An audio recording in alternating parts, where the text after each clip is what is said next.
ओंकार ओडिया। नमस्कार फ्रेंड्स, ओंकार ओडिया चैनल रे आपण मानकु स्वागत। फ्रेंड्स, आज एक क्षुद्र वीडियो रे जो शक्तिशाली तंत्रोक्त वृक्षर जड़ीटी को शेयर करुच्ची, यह आपण माने जेकोसी व्यक्ति से नारी हंतु बा पुरुष तांको देहरे केवल थरे स्पर्श करि नेबे तो से सारा जीवन आपनकर वश्यता स्वीकार करिवे, आपनकर प्रत्येक कथा को मानि चलिवे, आपन तांको जहा मध्य निर्देश करिवे से ताको गुरु आज्ञा भली पालन करिवे। एही तंत्रोक्त वृक्षर जड़ीटी को पाइया पई से भली कोनसी विशेष स्थान को जीवाको आवश्यक पड़िबो नाही, जेहेतु आपनकर घर पाखर आखपाख परिवेश मध्यरे यह सहजरे मिले। सर्वत्र भावरे एही तंत्रोक्त शक्तिशाली वृक्षटी मिले। तेबे एही शक्तिशाली तंत्रोक्त वृक्षर जड़ी माध्यम जे केवल आपनकर प्रेम प्रणय विवाह भली समस्यार सुंदर समाधान करिपारिबे ताहा नुहे, बरं आपनकर उपरिस्थ ऑफिसर हुंतु, बॉस हुंतु बा कर्मचारी महलर कोनसी कर्मचारी हुंतु, जेकोसी व्यक्ति पुरुष बा नारी को आपण करायत्त करिया पई एक अमोघ अस्त्र अटे। एवं एहारी उपाय मध्य आपण उच्च पदाधिकारी, ऑफिसर, नेता, मंत्री एमानकु मध्य आपण एही चमत्कारी तंत्रोक्त वृक्षर जड़ी माध्यम वशीभूत करिकरी आपनकर जेकोसी स्वार्थ को मध्य हासिल करिपारिबे। तेबे एही शक्तिशाली तंत्रोक्त वृक्षटी किए एवं केउ मते आपण माने व्यवहार करिवे एहाकू सविशेष भाव में जानिया पई वीडियो शेष पर्यंत देखंतु।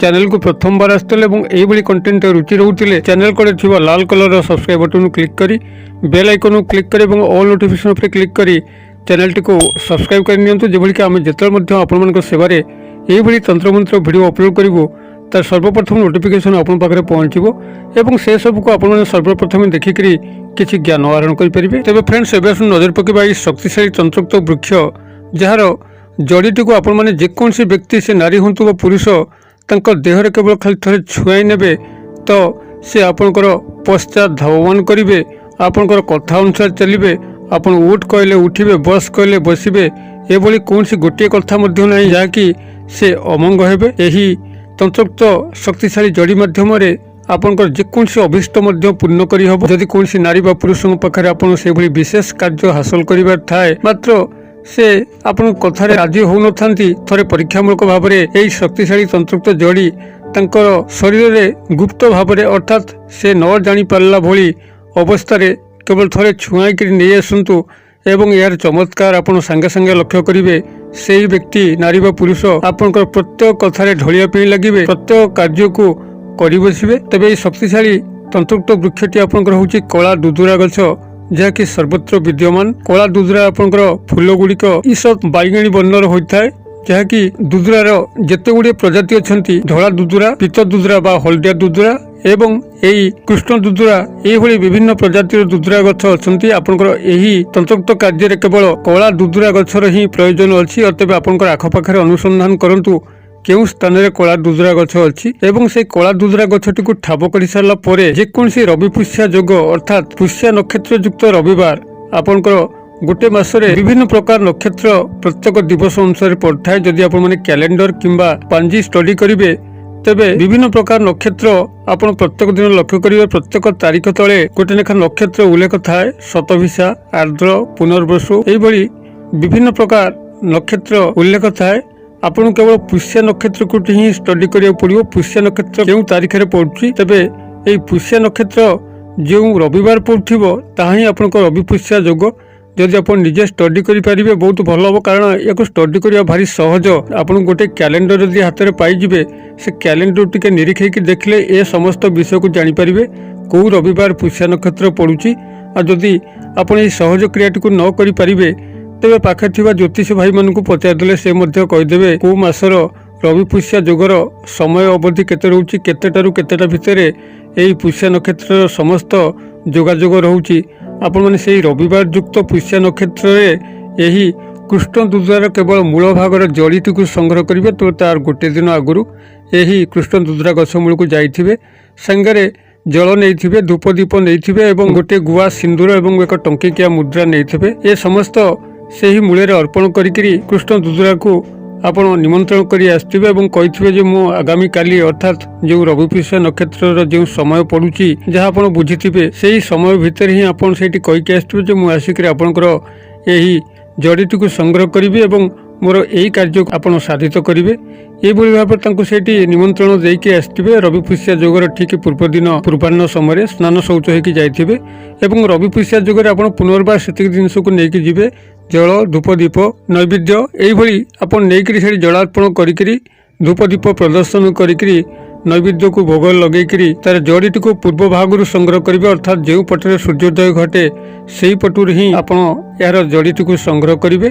ଜଡ଼ିଟିକୁ ସଂଗ୍ରହ କରିକିରି ଗୃହକୁ ଆଣିବେ। ଗୃହକୁ ଆଣିକିରି ପୂଜା ଘରେ ତାକୁ ଗଙ୍ଗା ଜଳରେ ଧୋଇ ଦେଇକିରି ଧୂପ ଦୀପ ନୈବେଦ୍ୟ ପ୍ରଦର୍ଶନ କରିକିରି ତାକୁ ଆପଣଙ୍କର ସଯତ୍ନରେ ପାଖରେ ରଖିବେ। କୌଣସି ମନ୍ତ୍ର କ୍ରିୟାର ଆବଶ୍ୟକ ନାହିଁ, ଯେହେତୁ ରବି ପୁଷ୍ୟା ଯୋଗରେ ଆପଣମାନେ ଯେତେବେଳେ କୃଷ୍ଣ ଦୁର୍ଗାକୁ ସଂଗ୍ରହ କରୁଛନ୍ତି ଇଏ ଆପଣଙ୍କର ସ୍ୱୟଂ ସିଦ୍ଧ ସେଇଦିନ ହୋଇଥାଏ। ମାତ୍ର ଯଦି ଅନ୍ୟ ଦିନ ମନେକରେ ଆପଣ ଏହି କୃଷ୍ଣ ଦୁର୍ଗାର ଜଡ଼ିକୁ ସଂଗ୍ରହ କରିବା ପାଇଁ ଚେଷ୍ଟା କରନ୍ତି ତେବେ ଏଥିପାଇଁ ଆପଣ ମନ୍ତ୍ରର ପ୍ରୟୋଗ ଆବଶ୍ୟକ ହୋଇଥାଏ, ଯାହାକି ଆପଣ ହୁଏତ ପାରିବେ ନାହିଁ। ତେଣୁକରି ଏହି ସହଜ ରବି ପୁଷ୍ୟା ଯୋଗଟିକୁ ପ୍ରଥମେ ଷ୍ଟଡି କରିନେବେ ଏବଂ ସେହି ଯୋଗରେ ହିଁ ଆପଣମାନେ ଏହାର ଜଡ଼ିଟିକୁ ସଂଗ୍ରହ କଲେ କୌଣସି ମନ୍ତ୍ରର ଆବଶ୍ୟକ ପଡ଼ିବ ନାହିଁ, ଯେହେତୁ ଏହା ସ୍ୱୟଂ ସିଦ୍ଧ ଅବସ୍ଥାରେ ଥିବ। ଏଇଭଳି ଭାବରେ ଜଡ଼ିଟିକୁ ସଂଗ୍ରହ କରିସାରିଲା ପରେ ଯେକୌଣସି ଏକ ସଫା ଡବାରେ ଏହାକୁ ପାଖରେ ସାଇତିକି ରଖିବେ ଏବଂ ଯେଉଁ ବ୍ୟକ୍ତି ନାରୀ ବା ପୁରୁଷଙ୍କୁ ଆପଣ ଟାର୍ଗେଟ ରଖିଛନ୍ତି ତାଙ୍କୁ ବଶୀଭୂତ କରିବା ପାଇଁ, ସେ ଆପଣଙ୍କର ପ୍ରେମ ସମ୍ପର୍କ ପାଇଁ ହେଇଥାଉ, ଚାକିରି ବୃତ୍ତି କର୍ମସଂସ୍ଥାନରେ କୌଣସି ଉପରିସ୍ଥ ଅଫିସର, ବସ୍ ବା କର୍ମଚାରୀ ମହଲର କେହି ହୋଇଥାନ୍ତୁ ଅଥବା କୌଣସି ବିଶେଷ କାର୍ଯ୍ୟ ହାସଲ ସକାଶେ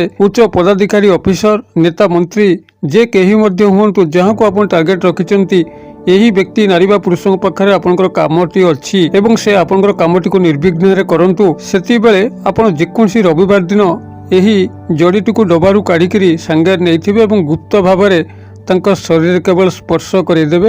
ବାସ୍ ଏତିକିରେ ହିଁ ଆପଣ ଚମତ୍କାର ଲକ୍ଷ୍ୟ କରିବେ।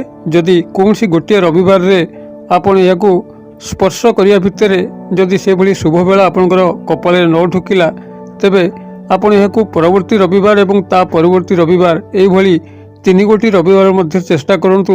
3 ଗୋଟି ରବିବାର ଯାକେ କଥା ଯିବ ନାହିଁ। ଅନେକ କ୍ଷେତ୍ରରେ ଗୋଟିଏ ରବିବାରରେ ହିଁ କାମ ହୋଇଛି। ଆପଣ ଯେଉଁଦିନ ମଧ୍ୟ ତାଙ୍କୁ ସ୍ପର୍ଶ କରିବେ ତାହା ରବିବାର ହୋଇଥିବା ଦରକାର। ଆଉ ଯଦି ସେହି ରବିବାର ଦିନର ଶୁଭ ନିର୍ଘଣ୍ଟ ଆପଣଙ୍କ ରାଶିଚକ୍ର ଅନୁସାରେ ଆପଣ ନିର୍ଣ୍ଣୟ କରିକି ଯାଆନ୍ତି, ଯଦି ଦକ୍ଷତା ଥାଏ କିମ୍ବା ଜ୍ୟୋତିଷ ଭାଇମାନଙ୍କଠାରୁ ପରାମର୍ଶ ଗ୍ରହଣ କରି ଯାଆନ୍ତି ଯେ ଯେଉଁ ରବିବାର ଆପଣ ଯାଉଛନ୍ତି କାହାକୁ ବଶୀଭୂତ କରିବା ପାଇଁ, ସେହି ରବିବାରର ଆପଣଙ୍କ ରାଶିଚକ୍ର ଅନୁସାରେ ଶୁଭ ମାଙ୍ଗଳିକ ସମୟ କେତେଟାରୁ କେତେଟା ରହୁଛି, ଆପଣ ଯଦି ତାରି ଭିତରେ ଜଡ଼ିଟିକୁ ନେଇଯାଆନ୍ତି ତ ସୁବର୍ଣ୍ଣ ସୁଯୋଗ ଆପଣ ପାଇଁ ହେବ। ଆପଣଙ୍କର ଏହି ଜଡ଼ିଟି ତାଙ୍କ ଦେହରେ ସ୍ପର୍ଶ ହେବା ମାତ୍ରକେ ହିଁ ସେ ତତ୍କାଳ ବଶ୍ୟତା ସ୍ୱୀକାର କରିବେ, ଆପଣଙ୍କର କାର୍ଯ୍ୟଟିକୁ କରି ବସିବେ। ତେବେ ଏହି କୃଷ୍ଣ ଦୁର୍ଗାର ଏ ଯେଉଁ ଶକ୍ତିଶାଳୀ ବଶୀକରଣ ପ୍ରୟୋଗରେ ଆପଣ ଯେକୌଣସି ବ୍ୟକ୍ତି ନାରୀ ବା ପୁରୁଷଙ୍କୁ ତ ନିଜର କରିପାରିବେ ନିଃସନ୍ଦେହ। ଯଦି ଭୁଲ ମାର୍ଗରେ ଆପଣମାନେ ଏହି ବଶୀକରଣ ବିଧାନଟିକୁ ପ୍ରୟୋଗ କରିବା ପାଇଁ ଚେଷ୍ଟା କଲେ ତେବେ ଯାହାକୁ ଟାର୍ଗେଟ ରଖୁଛନ୍ତି ସେ ଆପଣଙ୍କର ବଶ୍ୟତା ସ୍ୱୀକାର କରନ୍ତୁ, ଠିକ୍ ଓଲଟ କ୍ରିୟା ମାଧ୍ୟମରେ ଆପଣ ହିଁ ତାଙ୍କର ବଶ୍ୟତା ସ୍ୱୀକାର କରିଯିବେ। ଯଦି କୌଣସି ମନ୍ଦ ଉଦ୍ଦେଶ୍ୟ ଥାଏ, ଯେଭଳିକି ଆପଣଙ୍କର ସେଭଳି ପ୍ରଭୁତ ଲାଭ ହେଉଥିବ କିନ୍ତୁ ଆପଣ ଯାହାକୁ ବଶୀଭୂତ କରିବା ପାଇଁ ଯାଉଛନ୍ତି ତାଙ୍କର ପ୍ରଭୁତ କ୍ଷତି ହେଉଥିବ, ଯଦି ଏଇଭଳି ମନ୍ଦ ଉଦ୍ଦେଶ୍ୟ ନେଇକି ଆପଣମାନେ ଏହାକୁ ପ୍ରୟୋଗ କରୁଥାନ୍ତି ତ ଠିକ୍ ଓଲଟା କ୍ରିୟା ହେବ। ଆପଣ ତାଙ୍କୁ ବଶ କରିବେ କ'ଣ, ଆପଣ ନିଜେ ତାଙ୍କ ପାଖରେ ବଶୀଭୂତ ହୋଇଯିବେ। ତାଙ୍କର ପ୍ରତ୍ୟେକ କଥା ଅନୁସାରେ ଆପଣ କାର୍ଯ୍ୟ କରି କରି ଚାଲିବେ, ଯାହାଦ୍ୱାରା ଆପଣଙ୍କର ନିଜତ୍ୱ ନିଜେ ହରାଇ ବସିବେ। ଅତଏବ ଏହାକୁ ପ୍ରୟୋଗ ପୂର୍ବରୁ ବୁଝି ବିଚାରିକି ପ୍ରୟୋଗ କରିବେ। ଆପଣ ଯେଉଁ କ୍ଷେତ୍ରରେ ବ୍ୟବହାର କରୁଛନ୍ତି ଆପଣଙ୍କର ତ ନିଶ୍ଚିତ ଭାବେ ଲାଭ ହେବ, କାରଣ ଯେଉଁମାନେ ବଶୀକରଣ କ୍ରିୟାଟିକୁ କରିଥାନ୍ତି ସେମାନଙ୍କର କୌଣସି ନା କୌଣସି ସ୍ୱାର୍ଥ ଉଦ୍ଦେଶ୍ୟରେ କରିଥାନ୍ତି।